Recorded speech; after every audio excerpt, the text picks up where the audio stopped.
Hello everyone, my name is Damian Campana, and today I'm going to be doing my presentation on the theorist Alfie Kohn. So a little bit about Alfie Kohn that comes directly from his website. Alfie Kohn writes and speaks widely on human behavior, education, and parenting. The author of 14 books and hundreds of articles, he lectures at education conferences and at universities as well as to parent groups and corporations.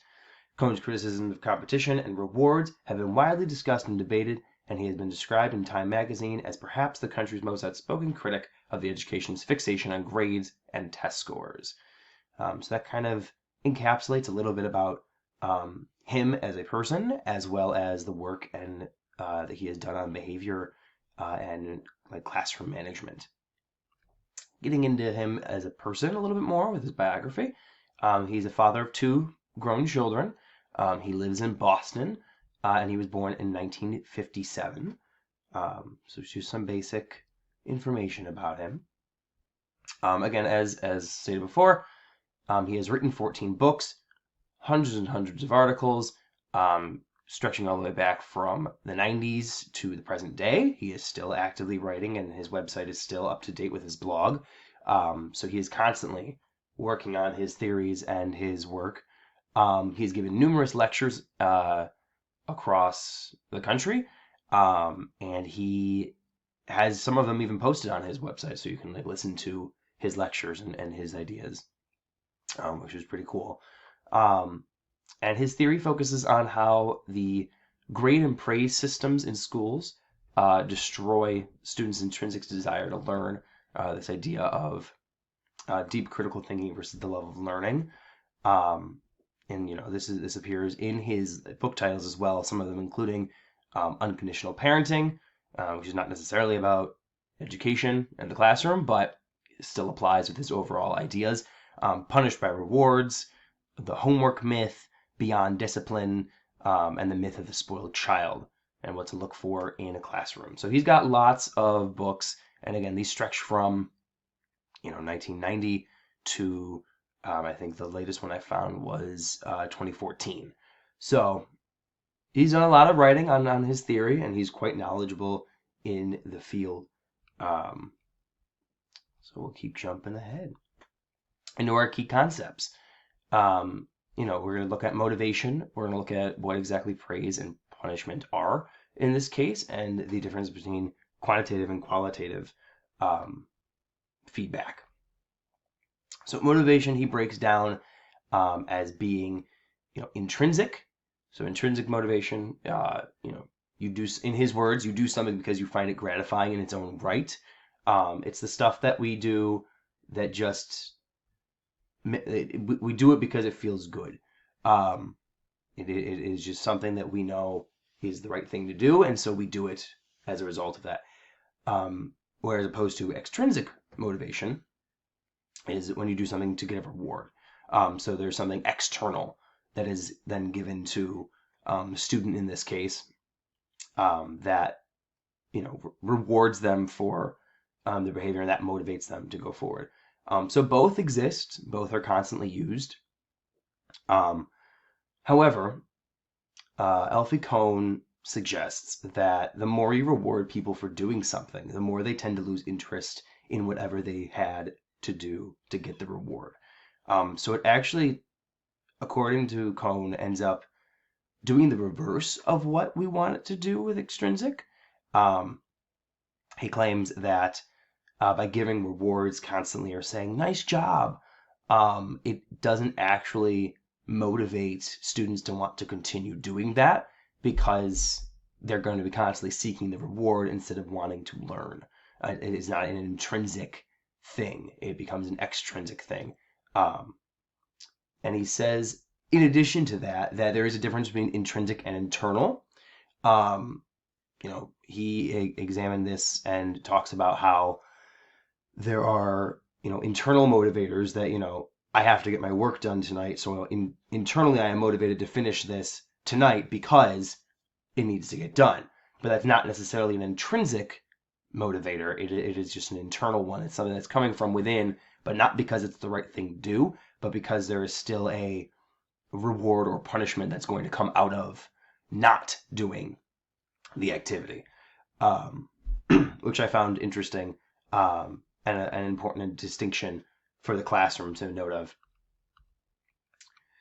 of. For praise and punishment, Alfie Kohn sort of claims that praise and punishment are two sides of the same coin, both used in ways to try to manipulate someone's behavior. Do this and you'll get this, or do this and you'll get this, or do this or this will happen to you. Both the key piece here being, do this thing, do X, get Y, is kind of his point there, that praise and punishment are kind of this very similar in their approaches. And you can see this in the classroom as well, working through giving the praise of here's a sticker, you got a 10 out of 10, or nope, you didn't get it, it's a 3 out of 10 and you failed, please see me after class. Both of those are, again, those extrinsic pieces that don't necessarily boost the morale of our students. It just kind of manipulates the behavior of what potentially we want to see from our students. And again, this leads into the quantitative versus qualitative piece, where he argues that number grades and matching the rubric are those are extrinsic motivators. Those are not necessarily things that empower the student to make them want to continue learning. It just makes them want the grade, which when I was listening to him and I was reading over his work, kind of touched me a little bit, because I remember being the student who was very grade motivated and was like, all right, I've got to do well and I've got to get the best grades. And it was I wanted to maintain that. But I also acknowledge that is a very extrinsic motivator. I have since developed the love and joy of learning on my own and built from that. But that's definitely something that I reflected on while I was doing this research. He says, a key element of authentic assessment for these and other teachers is the opportunity for students to help design the assessment and reflect on its purposes individually and as a class. And I think that was super interesting, because I've seen this a lot in our conversations at Roberts and in education today. This idea of having the students' input on what a rubric should look like. What should we, grades are still a thing in most schooling systems, but okay, in that, let's work with the students to make it so, all right, what should I be looking for, or what should we all be looking for when we're doing this assessment?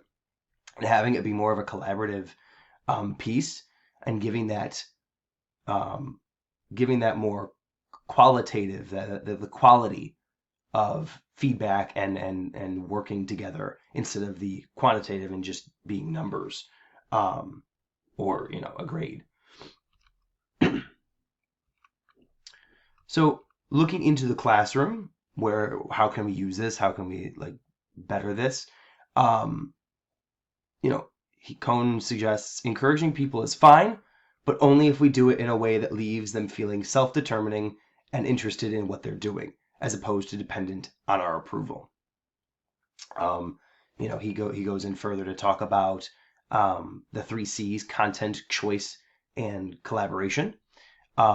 Content being not necessarily the content like English or social studies or science or math, but content in the sense of what is actually being taught, what is being done, the nuts and bolts of lessons.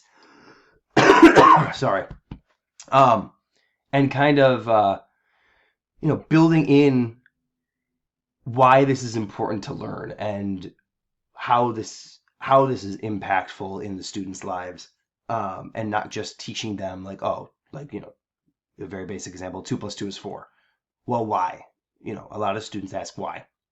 And I think the content really delves in, the content aspect of this delves into the answering that why. Why are we doing this? Because, and then you fill in the blank for whatever the question or the content is. Choice, again, that goes back to the qualitative example. of having the students help build the rubric, giving them that choice, giving them choices in assignments, giving them choices in the assessments that we're doing. Not everyone has to write an essay. Not everyone has to do a presentation. Maybe only half the group does, a little bit of both. But giving choices where there can be choices to make it so the students are more hands-on in their learning. And again, that builds into collaboration. It allows for that collaborative piece between student and teacher. It's not just, I'm standing over you, teaching you something. It is a collaborative process that we are all learning together and building a community together. He also suggests say what you saw and talk less and ask more. So this idea of asking more questions, really getting into and allowing the students to explain themselves in their work. Like, why did you make that choice? In terms of paragraph structure, and then they can answer that question. Or, how did this make you feel? And then allowing them to answer that question. Giving them the ability to have that conversation with you, and then saying what you saw instead of just saying nice job or way to go. Really saying I noticed that you did this with your work. I noticed that you mentioned this, and just sort of acknowledging that you see what was said or done, but not necessarily just doing a blanketed general nice work, keep going, because that doesn't give super quality feedback. It just kind of gives all right, you did it, nice work, let's move on. It allows for the student to actually see that you appreciate what they did and notice what they did. And I think that can be really important to building that the students' ability to love learning and build those relationships with education. Replacing letter and number grades with narrative assessments or conferences, qualitative summaries of student progress offered in writing or as part of a conversation. Again, these ideas of just building in opportunities to make relationships with the students and forming those bonds where they can start to intrinsically enjoy education and the pursuit of wanting to learn something new and why that's important.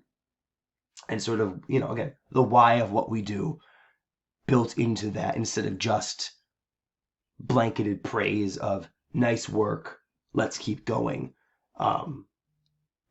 Making it so that students feel heard and not felt like they're being manipulated or controlled, I think is super important for anyone, honestly, but definitely for our students, K through 12. So in conclusion, thinking deeply and critically should be the first goal of education, and the second goal is the desire for more education in a lifelong affair with learning.